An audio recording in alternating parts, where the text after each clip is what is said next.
আসসালামু আলাইকুম। Bangladeshi blogger Mitu channel থেকে আমি মিতু বলছি। কেমন আছেন সবাই? আশা করছি আল্লাহর রহমতে সবাই ভালো আছেন, সুস্থ আছেন। আমরা আলহামদুলিল্লাহ ভালো আছি। অনেক দিন পরে আপনাদের মাঝে ভিডিও শেয়ার করছি। আশা করছি আমার এই অগোছালো ভিডিওটা আপনাদের কাছে একটু হলেও ভালো লাগবে। আর যদি ভিডিওর কোনো অংশ একটু ভালো লেগে যায় তো প্লিজ ভিডিওটিতে একটা লাইক দিতে ভুলবেন না।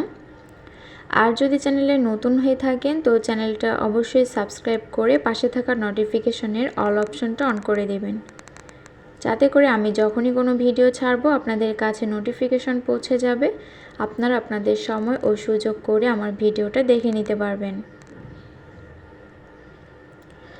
তো নতুন বাসায় আসার পরে তো ঈদ চলে আসলো, আর ঈদের ছুটি কাটাতে শ্বশুর বাড়িতে যাওয়া হয়েছিল, তো সেখানেই ঈদটা করা হয়েছে। তো সবার সঙ্গেই ছিলাম, তখন আর কোনো ভিডিও করিনি, আর ভিডিও করতে ইচ্ছাও করছিল না। তো একদম বাসায় ফিরে তারপরে ভিডিওটা অন করলাম। এই তো রাত্রে ফিরেছি, আর এখন ফিরে রান্না করব। তো দেখলেন রান্নাঘরটা কেমন তাড়াহুড়া করে যেভাবে রেখে গিয়েছিলাম তো সেরকমই আছে। চুলাটা পরিষ্কার করেই রেখেছিলাম, তবে অনেকটা ময়লা পড়ে গিয়েছে, তাই হালকা একটু মোছা দিয়েছি। তারপরে চালটা ধুয়ে দিলাম।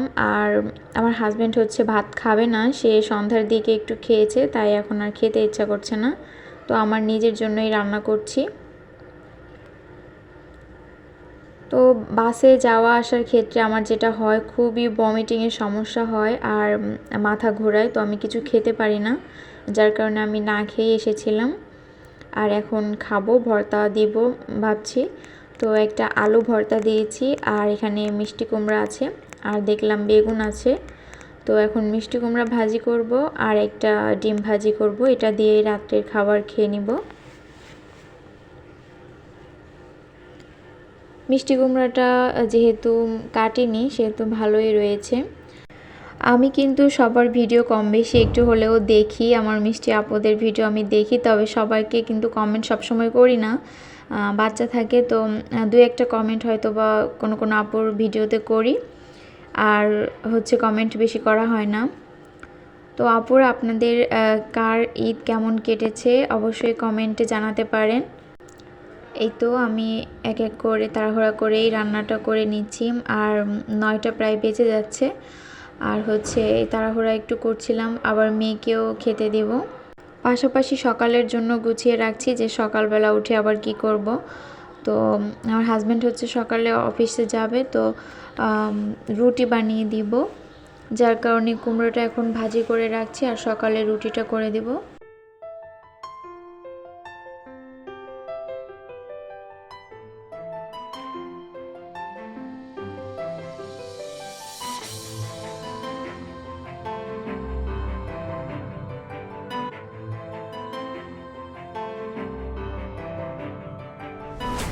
আর এই তো এটা সকালের ভিডিও, সকালে আমি ভোরে ভোরে উঠে নিয়েছি, রুটিগুলো এখন বানিয়ে সেঁকে নিব।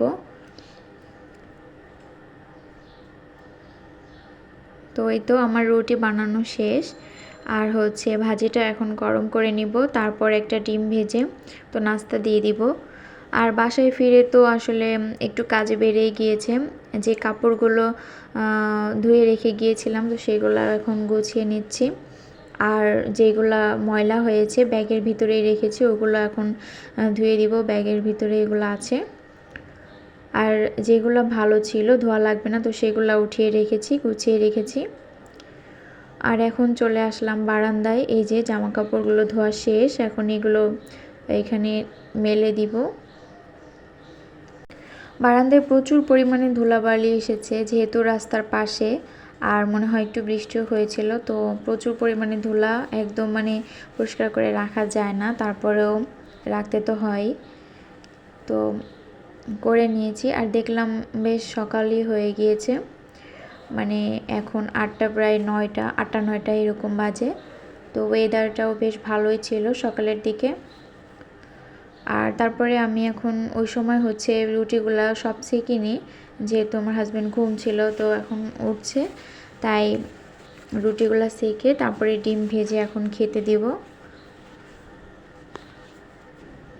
আজকের রুটিগুলো তেমন একটা বেশ ভালো হয়নি, মানে ফুলতে ছিল না। আর এই যে তাওয়াটা আমি কিনেছি একদমই বাজে, কি আর বলবো। আমার হাজব্যান্ড তখন কিনতে বারণ করেছিল, তবে আমার কাছে দেখতে খুব ভালো লেগেছিল তাই কিনে নিয়েছিলাম। কিন্তু একদম মানে কোয়ালিটি ভালো না, এরকম কেউ কিনবেন না। আমি আসলে কিনে খুব ভুল করেছি, খুব তাড়াতাড়ি পুড়ে যায় আর এত পরিমাণে পুড়ে যে এটা পরিষ্কার করাই যায় না।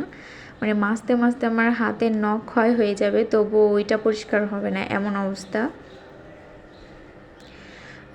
ওটা ভালো না, ওটা হচ্ছে অ্যালুমিনিয়ামের, তো ভালো হয়নি।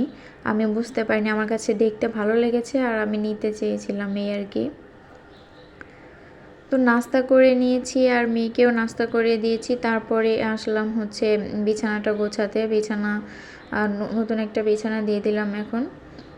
আর এটা বিছানাটা গুছিয়ে তারপরে আমি এখন ঘরটা ঝেড়ে নিব।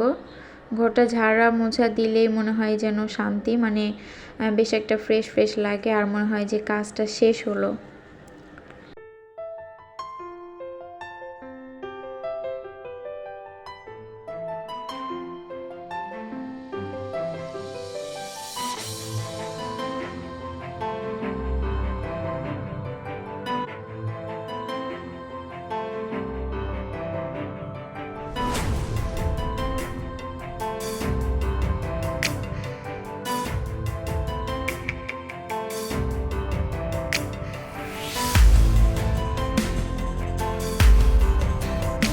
বাসায় একদমই মানে কম ফার্নিচার, শুধু একটা খাট, টেবিল, আলমারি, র্যাক আর কি, এই টুকিটাকি জিনিস আছে। তো ইনশাআল্লাহ আল্লাহ যদি চায় তো হবে, আস্তে আস্তে করে বানাবো।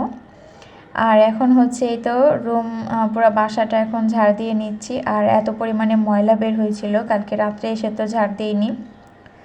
আর বাচ্চা তো আছেই, ও তো এটা ওটা ফেলতে আছে, তো ঘরটা পরিষ্কার করে নিলাম। আর এর মাঝে আমি দুপুরে গোসল করে তারপরে নামাজ কালাম পড়ে খাওয়া দাওয়া করে নিয়েছি। এখন হচ্ছে সন্ধ্যার দিকে, তো একটু নাস্তার জন্য এসেছি, একটু চা বসিয়েছি। আর হচ্ছে এখানে পপকর্ন ছিল, ভুট্টা ছিল আর কি। তো ভুট্টাকে ভাজলেই পপকর্ন হয়ে যায়, তো পপকর্ন ভেজে নিলাম। আর হচ্ছে রং চা, সাথে আবার ড্রাই কেক আছে। আর দেখছিলাম যে ভাসতে ভাসতে বৃষ্টিও নেমে পড়েছে, তো ব্যাপারটা খুব ভালো লাগছিল। বৃষ্টির মধ্যে চা পপকর্ন খেতে ভালোই লাগছিল। তো আমার ভিডিওটা আজকে এই পর্যন্তই রাখছি। সবাই ভালো থাকবেন, সুস্থ থাকবেন। আর এলোমেলো ভিডিওটা কেমন লাগলো অবশ্যই কমেন্ট করে জানাবেন। সবাই ভালো থাকবেন। আল্লাহ হাফেজ। আসসালামু আলাইকুম।